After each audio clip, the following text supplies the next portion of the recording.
एक आदमी पूछा कि काहे घूमते फिरते हैं? क्योंकि चुप रहो, बहुत खतरा है। किसी तरह से 2 महीना हम बिता लें, क्योंकि उसके बाद तो 3 बार तेल लगेगा हमको। अभी नौकरी के लोभ में बाप की हत्या बेटा कर रहा था। कहा कहीं नौकरी में अगर नहीं मारे गए तब, कहा तब 3 बार तेल लगेगा।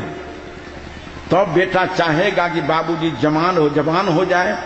जितनी लंबी इनकी जिंदगी होगी उतना लंबा दिन तक पेंशन हमको मिलता रहेगा। तो 3 बार जलपान मिलेगा, 3 बार में तेल लगेगा। जो काम होता है लोभ के लिए, नौकरी के लोभ से प्राण ले रहा था, अब पेंशन के लोभ से अब सेवा कर रहा है। चारों तरफ लोभ का साम्राज्य लगा हुआ है। तुलसी ने कहा कि ब्रह्म ज्ञान बिनु नारी नर करे न दूसरी बात, कौरी कारण लोभ बस करहि विप्र गुरु घात, लोभा पापस्य कारणम। लोभ आदमी के दिमाग को इतना उभड़ खाभड़ बना देता है, उसका मानस भवन इतना प्रदूषित हो जाता है, उसका सोचना बोलना एक एक काम कभी भी हितकर और वरदान नहीं, अभिशाप बन जाता है। मानव मस्तिष्क प्रदूषित है लोभ के चलते, काम के चलते, कामोत्तेजना। भगवान कृष्ण ने इसलिए गीता में कहा कि अर्जुन, शकनोति है वजासुरहुम प्राक शरीर विमोक्षणात्, काम क्रोधोद्भवम वेगम सयुक्ता स सुखी नरः, त्रिविधं नरकस्य दंग द्वारं नाशमनात्मनः, कामः क्रोधस् तथा लोभस् तस्मात् एतत्त्रयम् त्यजेत्। भगवान कृष्ण गीता में कहा कि अर्जुन, इस विनाशी शरीर में अविनाशी चेतन को बांधने वाला कौन है?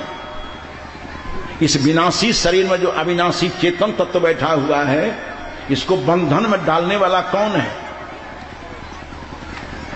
त्रिविधम नरकस्य इदम द्वारम, ये 3 नरक के द्वार हैं। कहा कौन? कहा कामः ऐन्द्रिक लंपटता, लोभः द्रव्यातुरता, और क्रोध प्रतिशोध का भाव। ये काम, लोभ और क्रोध आदमी के मस्तिष्क को बिल्कुल प्रदूषित कर दिया है। आज मानव मस्तिष्क प्रदूषित है। इसलिए बुनियादी सुधार सदगुरु कबीर देव चाहते हैं। आइए, जहां से मैंने अपनी बात शुरू की, फिर पॉइंट छूट जाएगा वो। आज हम देख रहे हैं कि धरती ठीक नहीं है। धरती को क्या हो गया है? हवा अपनी जगह पर ठीक है, पानी ठीक है, नक्षत्र सब ठीक है, आदमी केवल गड़बड़ हो गया है और कहीं कोई गड़बड़ी नहीं है। जानवरों अपनी जगह पर ठीक है, पक्षीगण भी ठीक हैं, आदमी केवल विकृत होता चला जा रहा है। उसी की दवा देने के लिए सब मंच लग रहे हैं, जहां तक आदमी भल ठीक हो जाए। केवल आदमी ठीक होने की योजना बनाइए। आदमी ठीक कैसे होगा? वही कबीर देव की जिम्मेदारी का एक सूत्र है कि बिगड़ो ना ही बिगाड़ो। माताओं, थोड़ा सा ध्यान दो, आप लोगों को जिम्मेदारी जा रही है। माता पिता से हमारे जीवन का उपक्रम होता है। एकदम बुनियादी सुधार देखिए। बहुत बोले हम लोग, महात्मा बुद्ध बोलते बोलते पछाड़ खा गए। महात्मा जो 24 वर्ष पहले क्रांति की, उससे विभत्स रूप है संसार का भी कि नहीं। राम आए, रामावतार काल में, कच्छपावतार काल में, बराहावतार काल में, अछुआ मछुआ मछली, जितने अवतार आपके आए और इतिहास पढ़ने वाले हो तो 2400 अवतार के काल में जो विभत्स रूप था संसार का, उससे आज विशेष विभत्स है। राम के काल में नरमूर व्यापार था जी। कहीं एक को जगह सुने हो रामचरितमानस में, वाल्मीकि में? नरमूर व्यापार चलता होगा, किडनी व्यापार चलता होगा राम काल में, कृष्ण काल में। किडनी का व्यापार, नेत्र का व्यापार, नरमूर व्यापार, एक जगह भी घटना नहीं है। आज तो इतनी स्थिति बिगड़ी है कि नरमूर व्यापार चल रहा है। एक गड्ढा से एक दिन 95 नरमूर को निकाला लोगों ने। हमने कहा ये सब क्या हो रहा है? जैसे आज हीरो होंडा पकड़ाता है नहर पर, तुरंत किसी गैरेज में जाता है, उसके सारे पार्ट पुर्जे अलग अलग हो जाते हैं, इंजन चला जाता है दूसरे घर में जनरेटर होकर के, कोई शकल सूरत नहीं रह गई। हीरो होंडा की वही दशा आज आदमी की है। कहीं एकांत में छोटे छोटे बच्चे पकड़ा गए, देखते देखते उसकी आंख कहीं अलग बन जाती है, किडनी कहीं अलग बन जाती है। ऐसी कोई एक घटना राम काल में, कृष्ण काल में, कोई अवतार काल में समाज का ऐसा विभत्स रूप नहीं था। अगर ये हीनता समाज में आती है तब राम आते हैं, कृष्ण आते हैं, तो आज तो एक राम से उबरने वाला नहीं है। एक एक दर्जन राम और एक एक दर्जन कृष्ण एक ही बार आवे तो भी फतह पाने वाले नहीं है, लेकिन राम कृष्ण आ भी नहीं सकते हैं। जानते हैं कि नहीं? क्या है, राम कृष्ण भी घबरा गया बेचारा, का अपनी शपथ को वापिस लेते हैं, दाही धर्मस्य ग्लानि भवति भारत, हम वापिस लिया इस शर्त को। कहा है, कहा कि बिहार में कहीं हम जाएं तो डर इस बात का है कि हमारा भी कहीं अपहरण न हो जाए, नहीं आएगा राम बेचारा कृष्ण, खसा दिया वो भी। बड़ी जिम्मेदारी आ पड़ी है आज देश के ऊपर। कबीरदेव ने कहा कि हमारे जीवन का उपक्रम माता पिता से होता है।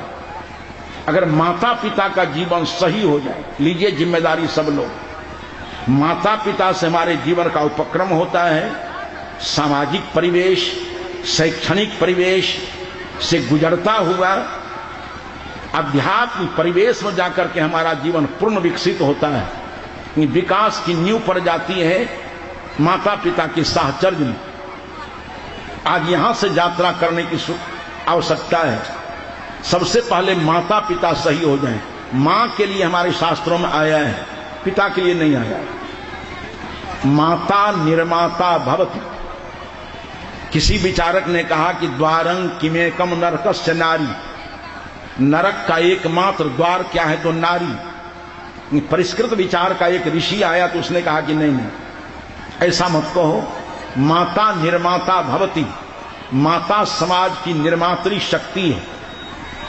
अगर मां का जीवन पवित्र हो जाए, पिता का जीवन पवित्र हो जाए, लेकिन सब अप्रशिक्षित है। देखा जापान में ट्रेंड कर्मचारी होगा वो सिरिंज बनाने वाली कारखाना में,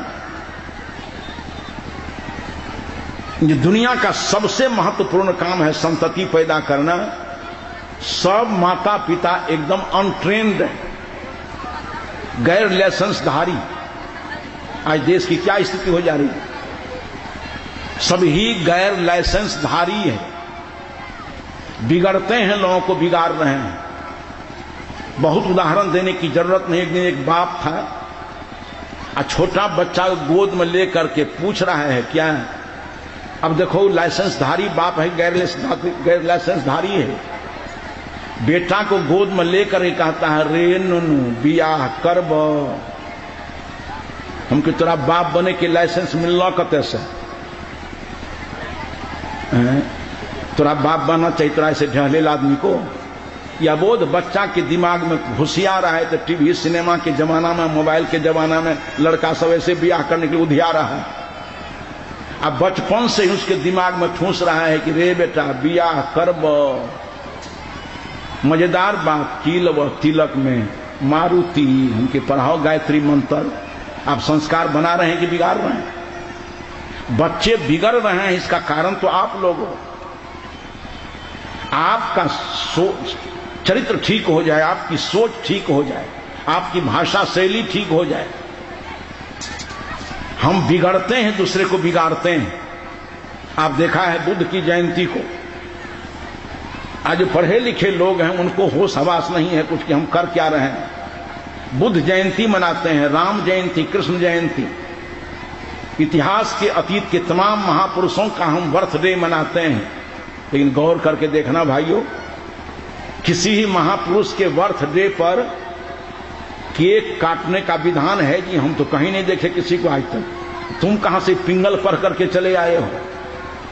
किस पाश्चात्य सभ्यता की कालिमा में जी रहे हो? हमारे ऐतिहासिक किसी महापुरुष के बर्थडे में, जन्मदिन पर केक काटने का विधान नहीं। आजकल हम बच्चों का संस्कार बिगाड़ते हैं। कई जगह देखने को मिला, मैंने रोका, हमको धंधा बंद करो ये। वो अबोध बच्चा है, उसके सामने केक रख दिया है।